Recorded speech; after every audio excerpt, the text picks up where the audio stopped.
আসসালামু আলাইকুম রহমতুল্লাহ। Welcome to learn English with short stories. আজকে যে বইটা নিয়েছি English short stories for intermediate learners, যারা একটু বেসিক না একটু ইন্টারমিডিয়েট লেভেলে আসেন তাদের জন্য মূলত এই বইটাতে মোটামুটি 100 অর্থাৎ 100-র মতো ছোট ছোট গল্প আছে বা স্টোরি আছে, যার মাধ্যমে আপনি ইন্টারমিডিয়েট লেভেলের ইংলিশ শিখতে পারবেন, মানে মধ্যম মানের, বেসিক না। সো আমরা আজকে আমাদের স্টোরিতে চলে যাব। আমরা দেখি English short stories for intermediate learners, 100 English short stories to improve your vocabulary and learn English the fun way. মানে হচ্ছে 100 ইংলিশ শর্ট স্টোরিজ, 100টি ছোট গল্প টু ইমপ্রুভ ইউর ভোকাবুলারি।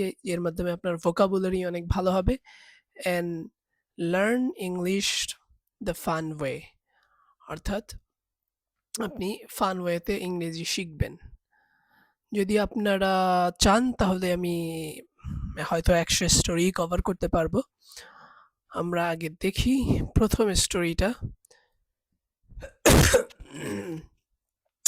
প্রথম স্টোরি রয়েছে দ্য কি।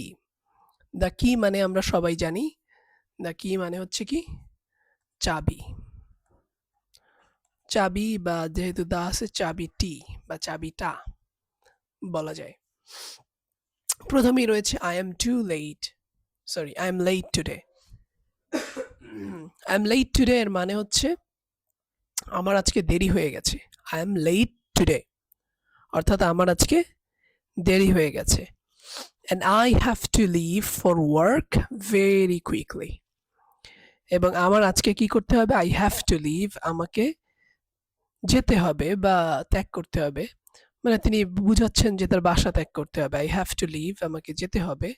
এর অর্থ হচ্ছে আমাকে যেতে হবে ফর ওয়ার্ক, কাজের জন্য, ভেরি কুইকলি, খুব তাড়াতাড়ি আমাকে যেতে হবে, যেহেতু আমার কি হয়েছে, আই এম লেট টুডে, দেরি হয়ে গেছে। I am jumping into my car. I am jumping into my car অর্থাৎ হচ্ছে আমি আমার গাড়িতে প্রায় লাফিয়ে উঠলাম। এই যখন ইনটু এর ব্যবহার হয়, ইনটু যে প্রিপোজিশন আছে আমরা জানি ইনটু হচ্ছে চলমান, চলমানভাবে, চলমান ওয়েতে যখন আপনি কোনো কিছুর ভিতরে ঢোকেন বা ঢোকার চেষ্টা করেন, তখন সেখানে মূলত এই ইনটু এর ব্যবহার হয়। ঠিক আছে? আই অ্যাম জাম্পিং ইনটু মানে আমি প্রায় লাফিয়ে উঠলাম মাই কার অর্থাৎ গাড়িতে। মানে আবার আপনি যখন বাসে ওঠেন বাইরে থেকে, ঠিক একইভাবে ইনটু প্রযোজ্য প্রিপোজিশনের ক্ষেত্রে। অর্থাৎ আপনি একটা স্থান থেকে অন্য একটা স্থানের মধ্যে আপনি যখন ঢুকে যাচ্ছেন, সেক্ষেত্রে মূলত চলন্ত অবস্থায় যে ঢুকে যাওয়ার ব্যাপারটা সেটাকে ইনটু দ্বারা প্রকাশ করা হয়। ওকে, সো আজকে গ্রামারে অত যাব না, আমরা এই স্বাভাবিক অর্থেই থাকি, নয়তো জিনিসটা ক্রিটিক্যাল হয়ে যাবে। সহজভাবেই আমরা জিনিসটাকে পড়ার চেষ্টা করি। I am jumping into my car, আমি আমার গাড়িতে প্রায় লাফিয়ে উঠলাম। As I turn on to the freeway. As I turn মানে কি, আমি যখন সে গাড়ি স্টার্ট করলো আর কি, turn on to the freeway অর্থাৎ সে যখন মহাসড়ক, ফ্রিওয়ে মানে হচ্ছে মহাসড়ক, সে যখন মহাসড়কে উঠল তখন কি হলো, I am suddenly not sure.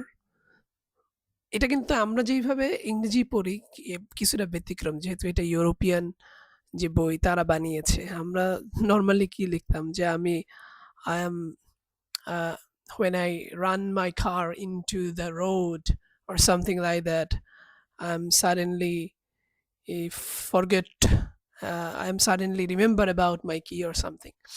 So এটা কিন্তু একটু ডিফারেন্ট ওয়েতে লেখা, যে as I turn on to the freeway. Freeway আমরা কিন্তু ব্যবহার করি না তেমন একটা। ফ্রিওয়ে মানে কি বলছিলাম? মহাসড়ক। যখন আমরা মহাসড়কে উঠলাম, মানে আমি যখন মহাসড়কে উঠলাম, আই সাডেনলি নট শিওর হয়তো আমার হঠাৎ করে, নট শিওর মানে কি নিশ্চিত নই, মানে নট শিওর মানে এখানে বোঝা যাচ্ছে সন্দেহ জাগে। I am suddenly not sure if I took, মানে আমি কি, ইফ আই টুক যদি, ইফ আই টুক মাই ডোর কি, আমি কি আমার যে দরজার চাবিটি সেটা কি আমি নিয়েছি উইথ মি, আমার সাথে। ইফ আই টুক মাই ডোর কি উইথ মি, আমি আমার সাথে আমার দরজার যে চাবি সেটা নিয়েছি কিনা। সেটা নিয়ে নট শিওর ইফ মানে হচ্ছে সন্দেহ জাগে। I am touching my bag, I am touching my bag, অর্থাৎ আমি আমার ব্যাগ কি করতেছি, টাচ করতেছি। এখানে বাংলা অর্থ দাঁড়াতে পারে যে আমি আমার ব্যাগ হাতড়ে ছিলাম, হাতড়ালাম, আমি আমার ব্যাগ হাতড়ালাম।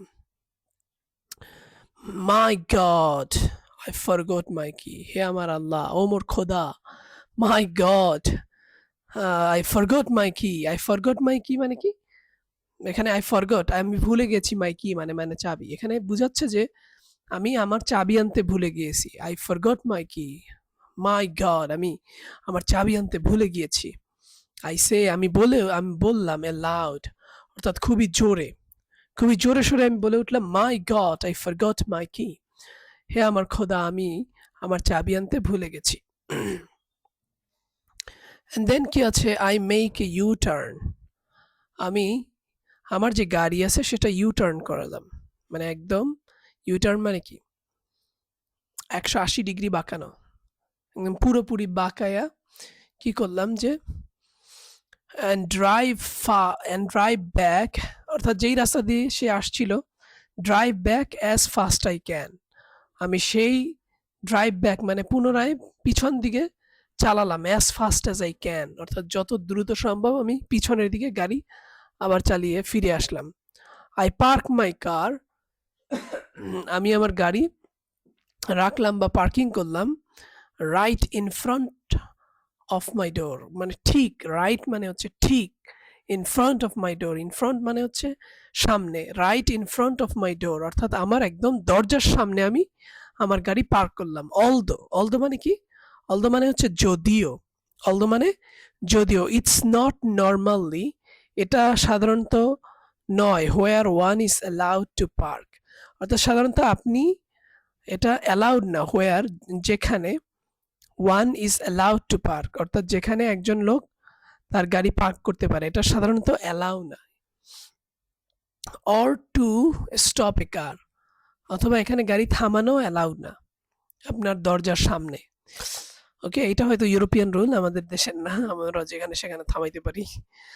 সো কি বললো, I park my car right in front of my door, আমি আমার দরজার সামনে দাঁড়ালাম, অলদো যদিও, it's normally where one is allowed, where it's normally where one is allowed to park or to stop a car, এটা normally কি নয় যেখানে কেউ গাড়ি পার্কিং করতে পারে বা গাড়ি থামাতে পারে। I live on the third floor, আমি বাস করি হচ্ছে থার্ড ফ্লোর অর্থাৎ চতুর্থ তলায়, এন্ড স্টিল, এবং তা সত্ত্বেও, রান আপ দ্য স্টেয়ার্স, আমি কি করলাম, দৌড়াইয়া সিঁড়িতে, রান আপ দ্য স্টেয়ার্স অর্থাৎ দৌড়ে সিঁড়ির উপরের সিঁড়ির দিকে উঠলাম, হোপিং, এই আশায়, to get away with it, এটা একটা phrase, to get away with it মানে হচ্ছে কোনো একটা কাজ করে তার সেটা থেকে রেহাই পাওয়া, গেট অ্যাওয়ে উইথ ইট মানে হচ্ছে রেহাই পেয়ে যাওয়া, মানে সে যে অবৈধভাবে পার্কিং করে রেখে আসছে গাড়ি, সেটা থেকে হয়তো সে এত দ্রুত দৌড়াইয়া স্টেয়ার্স অর্থাৎ সে সিঁড়ি থেকে উঠতেছিল, হোপিং, এবং এটা সে আশা করতেছিল যে to get away with it, হয়তো আমি এত দ্রুত নেমে আসবো যে আমার এই যে অবৈধ যে কাজটা অর্থাৎ গাড়ি পার্কিং এর, সেটা আমি রেহাই পেয়ে যাব, এটা করার পরও হয়তো এর মধ্যে কেউ আসবে না, পুলিশ আসবে না বা কেউ আসবে না। So I am looking for the কি, আমি আমার চাবির খুঁজলাম, লুকিং ফর মানে হচ্ছে খোঁজা, I am looking for the কি, আমি আমার চাবি খুঁজছিলাম, ইন মাই অ্যাপার্টমেন্ট, আমার অ্যাপার্টমেন্টে, but I can not find it, কিন্তু আমি এটা পেলাম না, রাইট অ্যাওয়ে, তৎক্ষণাৎ, রাইট অ্যাওয়ে মানে তৎক্ষণাৎ, আফটার এ ফিউ মিনিটস, কিছু মিনিট পরে, আই কাম টু রিয়েলাইজেশন, আমার বোধোদয় হলো, আই কাম টু রিয়েলাইজেশন মানে হচ্ছে আমার বোধোদয় হলো বা আমার মনে পড়লো, আই হ্যাড লেফট দ্য কি, আমি আমার যে চাবি সেটা রেখেছি, আই হ্যাড রেখে দিয়েছি, বা লেফট মানে রাখা বা রেখে দেওয়া, এখানে অর্থ আই হ্যাড লেফট দ্য কি, আমি আমার চাবি রেখেছি ইন মাই জ্যাকেট, আমার জ্যাকেটের মধ্যে, I am running down stairs, অর্থাৎ আমি দৌড়ে, I am running down stair, সিঁড়ি দিয়ে নিচে নেমে এলাম, রানিং ডাউন স্টেয়ার ব্যাকস, আমি সিঁড়ি দিয়ে নিচে ফিরে এলাম, টু দ্য কার, গাড়ির কাছে। আই এম লুকিং অ্যারাউন্ড, আমি চারদিকে তাকালাম। লুকিং অ্যারাউন্ড মানে হচ্ছে চারদিকে তাকানো। আই এম লুকিং অ্যারাউন্ড, আমি আমার চারদিকে তাকাচ্ছি। Where is my car? Where is my car? আমার গাড়ি কোথায়? Where is my car? আমার গাড়ি কোথায়? ইন দ্য ডিস্ট্যান্স, কিছুটা দূরে, ইন দ্য ডিস্ট্যান্স, দূরে, I see a tow truck pulling my car off. I see, অর্থাৎ আমি দেখলাম, a tow truck, কি truck? a tow truck, tow truck মানে হচ্ছে টেনে নেওয়া ট্রাক, ঠিক আছে? যেই ট্রাক দিয়ে মালামাল টেনে নেওয়া হয় সেগুলোকে বলে tow truck. Pulling my car off, আমার গাড়ি টেনে নিয়ে যাচ্ছে। Pulling off মানে হচ্ছে টেনে নেওয়া, ঠিক আছে? কি অর্থ? পুলিং অফ মানে হচ্ছে টেনে নেওয়া। সো সেই টেনে নেওয়া যে কার ছিল, I see a tow truck, একটা টেনে নেওয়া যে কার, পুলিং মাই কার অফ, আমার গাড়ি টেনে নিয়ে যাচ্ছে। সো এই হচ্ছে আসল কাহিনী। এখন যদি সংক্ষেপে আরেকবার আমরা পড়ি যে আই এম লেট টুডে, সবগুলো ডিলিট করে নেই। ওকে, আরেকবার আমরা একটু দেখি দ্রুত। I'm late today, আমার আজকে দেরি হয়ে গেছে। I have to leave for work very quickly, আমার খুবই তাড়াতাড়ি কাজে যেতে হবে। I'm jumping into my car, আমি আমার গাড়িতে জাম্প দিয়ে অর্থাৎ লাফ দিয়ে উঠলাম এক প্রকারে খুব দ্রুত। As I turn into freeway, যখন আমি হাইওয়েতে উঠলাম অর্থাৎ মহাসড়কে উঠলাম, I am suddenly not sure if I took my door key with me. আমার মনে সন্দেহ জেগে যে আমি কি আমার দরজার চাবিটি নিয়েছি কিনা। I am touching my bag, আমি আমার ব্যাগ হাতড়ে বেড়ালাম। My God, I forgot my key. I say aloud, আমি জোরে বলে উঠলাম যে হায় আল্লাহ, আমি আমার চাবি আনতে ভুলে গিয়েছি। I make a U-turn, আমি আবার গাড়ি ইউটার্ন করলাম and drive back as fast as I can, এবং যত দ্রুত সম্ভব আমি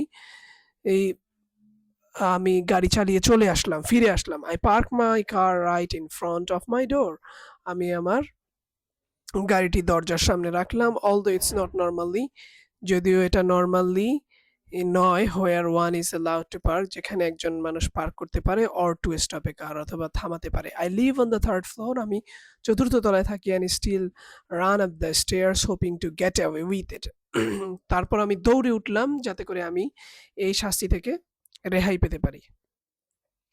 I'm looking for the key in my apartment, আমি আমার চাবি খুঁজে বেড়ালাম আমার apartment building A, but I cannot find it, কিন্তু আমি এটা পেলাম না রাইট ওয়ে তৎক্ষণাৎ। After a few minutes, কিছু মিনিট পরে, I come to the realization, আমার বোধোদয় হলো, I had left the key in my jacket, আমি আমার চাবিটি আমার জ্যাকেটে ফেলে এসেছি। I am running downstairs back to the car, আমি আমার গাড়ির কাছে সিঁড়ি দিয়ে নিচে নেমে এলাম, ফিরে এলাম। I am looking around, আমি চারিদিকে তাকালাম। Where is my car? আমার গাড়িটি কোথায়? In the distance I see a tow truck pulling my car off, একটু দূরে আমি দেখতে পাচ্ছি একটি টেনে নেওয়া একটি মালগাড়ি যেটি আমার গাড়িকে টেনে নিয়ে যাচ্ছে।